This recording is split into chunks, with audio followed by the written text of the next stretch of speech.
Good afternoon, ladies and gentlemen. Lounging with Lisa, the video series that has me lounging while coming at you with thoughts of the day. I feel naked since my pearls broke, but I have good news for you. Amy of Now and Again Gift Shop is going to fix them for me. So I'll be back in pearls soon. I wanted to show you my compression socks. I don't want you to see my foot, though. I'll just cover it up. Hang on, ladies and gentlemen. Compression socks. The top is opened. Yeah, here's my leg. Alright, I just dropped in to show you various body parts. No, I didn't. I didn't have to help Perpetch today because he actually remembered to give the wake up thing after he went to the office and took care of the cat and blah, blah, blah. And he said, it's your wake up call to go back to sleep because it's raining. I didn't really go back to sleep, maybe for 15 minutes or something like that. So, I just thought I'd drop in and give you a boring video, not much to report. Perhaps tonight I can, well, I think we're canning tonight. I can't deal with it. I'll tell you a good idea that G Sharp had, and I think I'm going to try it. On live lounging when I return, not for the first show, I have to try to figure out, I'm starting to miss the live gigs. I have to try to figure out if StreamYard is going to work for the live gigs. So I'll be doing a test run. I think I mentioned that later. I'm always pointing. I have a Glooby in my hand. I'll set it down. But she had an idea of like 1 week what I could do when I get, you know, better at the system or what have you. Oh, Connie Lake shirt, by the way. From Katie to me. From Now and Again. Now and Again Gift Shop.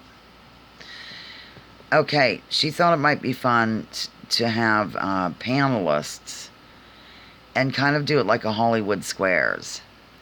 Like I can ask, and then the lounge, I don't know how I would do it really. The panel would have the correct answer, and then we'd see if we're bluffing or whatever.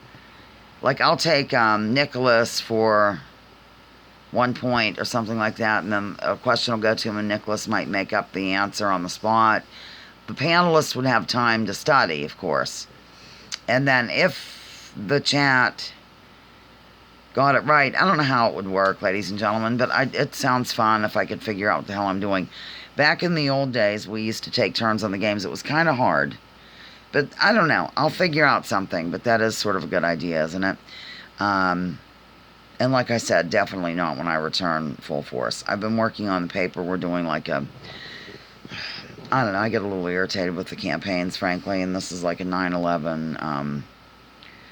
Well, this one's okay because it's like remembering the first responders and, you know, people that died and stuff like that. But every year this trauma-based mind control is brought back up to us, and it's just one of those deals that it's brought up every year. And I'm trying to say it in a different way. You know, and the official story is cemented in everybody's head, and it's just so absolutely ridiculous. You know, I think, speaking of which, along those lines, once people start to realize that the level of that particular fib, let's say, I think it's easier for them to open their minds to the possibility that there have been many fibs told about the nature of reality. No, I don't know about that. Well, probably. About different things. Do you know what I'm saying? Wars, there's always they always tell us one thing, and it's generally for 5 other reasons why the wars are done. You know, and these false flag events and stuff. I'm trying to watch what I say, because God knows with the algorithms. I'm trying to reach over here and get a book. It weighs a ton. Hang on. Oh, you know what? There's another book here. Un moment. Like, if you don't know about it yet, or own it, or whatever, it's Where Did the Towers Go? See, Dr. Judy Wood. Now, I used to think the other, like, Architects and Engineers story was the right one. And then I learned about this, absolute evidence, not a theory. People get confused in terms of evidence and theories. It kind of drives me crazy, but you know, I used to be one of them, I'm sure. So, at any rate, I don't remember what I was saying. Hang on, good gravy.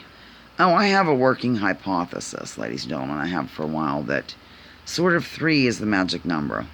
3 is a magic number. A man and a woman had a little baby. They had 3 in the family, and that's a magic number. Okay, if you can tell me where you heard that first. For those of you over 40 or 45. My hair has a little curl. 3, yeah, 1, 2, 3. There's an official story, and then there's a controlled op story, and then the third story is one you want to take a look at, ladies and gentlemen. It works with all kinds of jazz, not just the event that took place in this month, all those years ago. All those years ago. Okay, I'm really into the singing Tourette's today. So I'm going to let you go and let you think deeply about that. Also, why is it that people that look outside of the... Okay, even scientists, for example, that look out of the mainstream paradigm for, like a different model or a different take on what's going on, they are ostracized, demonized, marginalized, and anything that ends in an "ized." I don't get it. They have the same, well, I do get it, but I mean, they have the same credentials as other, like, scientists and so forth and so on. But if you step off that postage stamp consensus, that's what our dear sweet man, who I won't mention, from across the pond, calls it, you are a heretic. And I've noticed that with quite a few people that have just as many credentials as those who are in the establishment. You know, the establishment isn't just political. It's scientific, it's media, it's historical, it's delightful, it's delicious, it's all that jazz. All right, I'm done, ladies and gentlemen. I'm done blathering on incessantly. Here on Lounging with Lisa, the video series that has me lounging with compression socks, while coming at you with thoughts of the day. Ouch. Join me, join others. Out. Drop your political identities. Let's focus on issues. Leave labels at the door. Research before you judge. Remember, war is a racket. Don't take my word for it. Check out General Smedley Butler and what he had to say. 48 hours these stay on, these Dr. Scholl things. I got some liquid today, too. I'm really into it. I ordered a thing where I can take care of it once it gets more manageable. Also, corn. Thank you very much. Corn is giving me advice on the corns, because I'm suffering from him. Keep in mind, he went to his mother and got total details and told me about how she's treated her corns. I can't even believe we're going on about my feet, but we are, and it's okay. It's what we do. It's thoughts of the day, and I have several. Over and out, ladies and gentlemen, here on LWL. I'll figure out the Hollywood Square deal at some point. I thought it might be fun. And it was a G-sharp idea, and then I elaborated on it, but then I forgot how I elaborated, as is my nature. That's the couch squeaking. It's not me passing gas.